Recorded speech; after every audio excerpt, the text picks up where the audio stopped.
Hey guys, welcome to the Never Give Up Motivation channel and today's Never Give Up story. So this is a Never Give Up story about Stephen Callahan.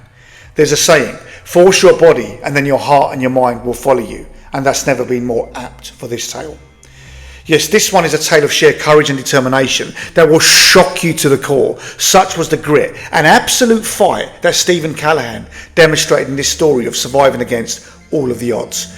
This is a never give up tale you don't want to miss. So Steve Callahan was an American author, naval architect, inventor and sailor who was 29 years old at the time of this incident. He was reeling from a devastating divorce in 1980, and in an attempt to forget his troubles and seek new adventures, he planned a sailing trip that would take him to Bermuda, England and the Canary Islands before returning back home to the United States. Now, this would be a great adventure he thought, and one that should not pose too much trouble for him, as he was a seasoned veteran on the water with the requisite sailing experiences to complete such a feat. Callahan then set about single-handedly designing and building his 21-foot sloop sailboat, which he named the Napoleon Solo. However, nothing could have prepared him for the disaster that awaited him, and one that would destroy his boat and leave him drifting in the Atlantic Ocean for a desperate 76 days. So in January 1981, Steve Callahan departed from Newport, Rhode Island for his epic journey, and as planned, he eventually made it to Bermuda, then the port of Cornwall in England, without any issues of concern. While in England, he joined a group of other sailors who were taking part in a race to Antigua, and during this period, all of the group ran into a severe storm along the way, and several boats, including the Napoleon Solo, were badly damaged, and some had even sunk. Callahan was not harmed in the storm, but nevertheless, he was forced to drop out of the race so he could repair his boat and then continue with his planned voyage. Now, once Napoleon Solo was repaired, Callahan then sailed through Spain and Portugal out to Madeira before arriving at the Canary Islands. And so far so good, he thought, as he was accomplishing his mission, and at least his mind was now not on his divorce. He then departed from El Hierro in the Canary Islands on January the 29th, 1982, still headed for Antigua, and this was now the long trip home. However, along the way, he again encountered some heavy storms and waves that were crashing against his boat as he made his journey home. The storm around his boat one evening didn't concern him too much, but he became a hell of a lot more concerned with the hole that a whale or shark put in his boat's hull in the middle of the night. As the creature smashed into it, as Callahan recalls, there was an almighty smashing sound, and things at this material time started to get extremely tricky for Callahan, and it became a major cause for concern. The damage was devastating and there was no comeback, and the boat was swamped and began to sink, albeit not immediately due to the watertight compartments that Callahan had designed when he built the boat. But it was heading one way, and that was south into the abyss, into the depths of the murky ocean.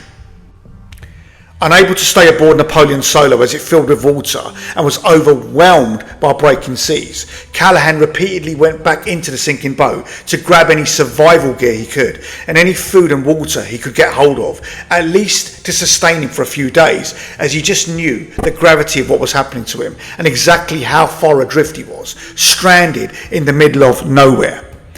He managed to retrieve a piece of cushion, a sleeping bag, an emergency kit containing, amongst other things, some food, navigation charts, a short spear gun, flares, a torch, and 3 solar stills for producing drinking water, and even a copy of a survival manual called Sea Survival.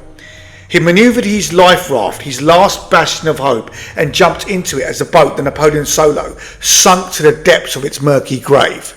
Callahan clambered into his 6-foot circular life raft and was floating adrift 800 miles west of the Canaries and heading further away from them at every moment as his situation exacerbated hour by hour, day by day. From his life raft, Callahan tried to fish with a spear gun, and he mainly ate mahi-mahi as well as triggerfish, which he speared along with flying fish, barnacles and birds that he captured as he tried his best to survive this ordeal. Unfortunately, he did not have any way to cook them, so he simply ate them raw. It was around day 14 when he tried in vain to signal to a passing ship in the distance, but it just kept on passing by and did not see him at all. So all in all, Callahan recalls that ships did not spot his flares whilst he was adrift, and he spotted around 9 ships, mostly in the 2 sea shipping lanes that he crossed. But from the very beginning, Callahan knew that he could not rely upon rescue. After a month, he drifted out of the shipping lanes, and now he was in deep trouble, as the chances of being seen had now gone from slim to non-existent. But Callahan was made of sterner stuff than this, and in addition to making sure he had enough food and water to survive, Callahan strived to maintain a positive attitude, a never give up mindset that he tapped into when he was in real trouble. By day 50, he was covered in sores from the salt water, struggling with dehydration in the tropical waters, and struggling to patch a hole in his raft that was created through general wear and tear. On the evening of April the 20th, 1982, he spotted lights on the island of Marie Galante, southeast of Guadeloupe, and it was here that Callahan was finally spotted by some fishermen out of the coast of Guadeloupe as birds and fish circled his raft as he was foraging the fish guts that he had then tossed back into the sea.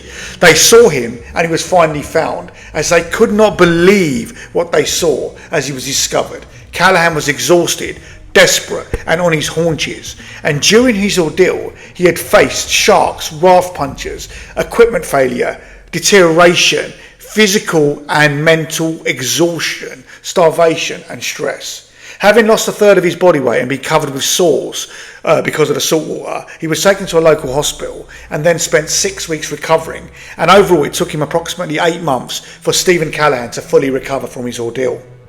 This warrior had been adrift for 76 long, desperate and painful days in the Atlantic Ocean.